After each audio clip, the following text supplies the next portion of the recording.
क्या आपने सोचा है मित्रों कि कुछ लोग कठिन परिस्थिति में भी टूटते नहीं?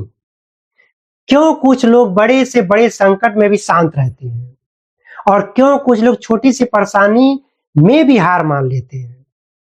क्या अंतर है इन लोगों में? मित्रों, यही अंतर है शक्ति का। जय मां शक्ति। धार्मिक भाव परिवार के सभी श्रद्धालु भाइयों और बहनों को मेरा सादर प्रणाम। आप सभी का स्वागत है हमारी इस आध्यात्मिक यात्रा में, जहां हम देवी भागवत महापुराण के माध्यम से जीवन की गहरी सच्चाइयों को समझ रहे हैं। पिछले वीडियो में हमने समझा था कि पूजा और भक्ति में क्या अंतर है। हमने देखा कि केवल पूजा करने से शक्ति नहीं मिलती है मित्रों, बल्कि सच्चा विश्वास और समर्पण शक्ति को जागृत करता है। आज हम बहुत महत्वपूर्ण चर्चा करने वाले हैं कि आखिर शक्ति क्या है। बहुत लोग शक्ति को केवल बल मानते हैं मित्रों। कोई शारीरिक बल को शक्ति मानता है, कोई धन को शक्ति मानता है, कोई पद और अधिकार को शक्ति मानता है। लेकिन देवी भागवत हमें बताता है कि सच्ची शक्ति इन सबसे अलग है मित्रों। सच्ची शक्ति वही है जो मन को स्थिर रखे। सच्ची शक्ति वह है जो कठिन परिस्थिति में भी विवेक बनाए रखे। महाभारत का एक प्रसंग याद कीजिए मित्रों। जब पांडवों को वनवास मिला तो उनके सामने कठिनाइयों का पहाड़ था। राज्य चला गया, सभी सुख सुविधाएं चली गई, लेकिन फिर भी वे टूटे नहीं। क्यों? क्योंकि उनके पास केवल ज्ञान नहीं था मित्रों, उनके पास आत्मबल था। युधिष्ठिर का धैर्य था, भीम का साहस था, अर्जुन का संयम था। वही उनकी शक्ति थी। शक्ति का अर्थ केवल जीतना नहीं होता है मित्रों, शक्ति का अर्थ है हार के बाद भी खड़ा होना। रामायण में भी यही दिखाई देता है। जब प्रभु श्री राम को वनवास मिला तो उन्होंने परिस्थिति को स्वीकार किया, विद्रोह नहीं किया मित्रों। उन्होंने कोई क्रोध नहीं किया, उन्होंने धैर्य रखा। यही उनकी शक्ति थी मित्रों। जीवन में शक्ति 3 स्तर पर काम करती है। पहला, मन की शक्ति।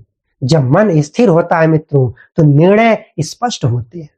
जब मन विचलित होता है तो सही ज्ञान भी गलत दिशा में चला जाता है। दूसरा, धैर्य की शक्ति। हर सफलता समय लेती है मित्रों। जब व्यक्ति धैर्य रख सकता है तो वही अंत में सफल होता है। तीसरा होता है मित्रों विश्वास की शक्ति।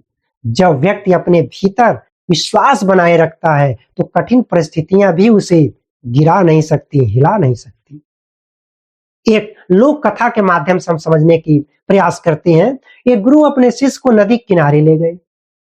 उन्होंने शिष्य से पूछा, अच्छा ये बताओ तुम्हें क्या लगता है इस नदी की सबसे बड़ी शक्ति क्या है?